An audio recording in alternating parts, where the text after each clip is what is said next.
Semana Santa na at narito ang ilang mga trivia na pwedeng makadagdag sa ating kaalaman.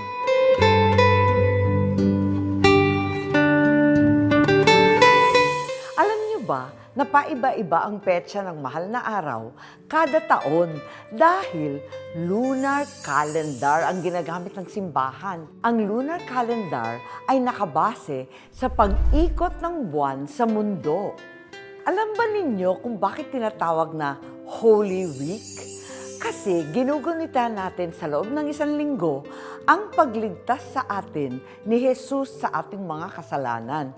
Nagsisimula ito sa linggo ng palaspas at nagtatapos sa linggo ng muling pagkabuhay. Pangatlo, ang Holy Week ay pinagdidiwang sa Pilipinas mula pa noong sinakop tayo ng Espanyol noong 16th century. Pero alam nyo ba na hindi talaga naitala ng ating mga ninuno ang kauna-unahang selebrasyon ng Semana Santa at nagkaroon na lamang ng sariling selebrasyon hanggang sa ito ay nagpabago-bago sa paglipas ng panahon.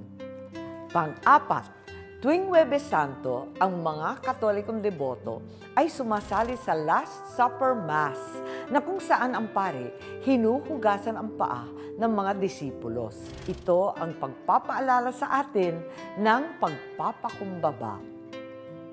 Panglima, alam niyo ba na ang tradisyon ng pagbasa ng pasyon o yung tuloy-tuloy na pagbasa o pagkanta ng buhay at pasyon ni Jesus sa loob ng isang linggo ay nagsimula talaga dito sa Pilipinas.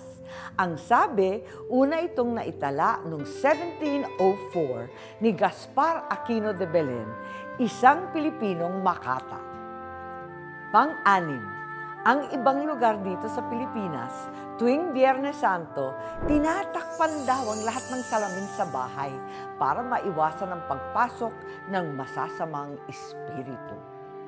Pang-pito, noong 1814, si Father Mariano Pilapil, Barangay San Jose, Bulacan, ay isa sa pinakatanyag na manunulat ng pasyon na tinatawag ding Pasyong Pilapil, na itinuturing isa sa kanyang pinakamalaking kontribusyon sa Pilipinas.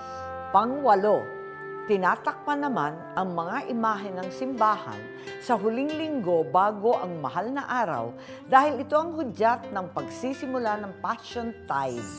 Passion Tide, ang pangalang ibinigay ng simbahan sa huling linggo ng Kwaresma.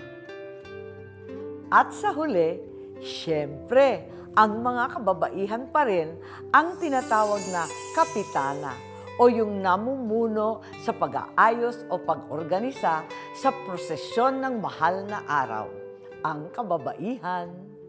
O alam nyo na ha, kaya naman ngayong Semana Santa, huwag kakalimutan magdasal at higit sa lahat, magpasalamat sa Poong May Kapal.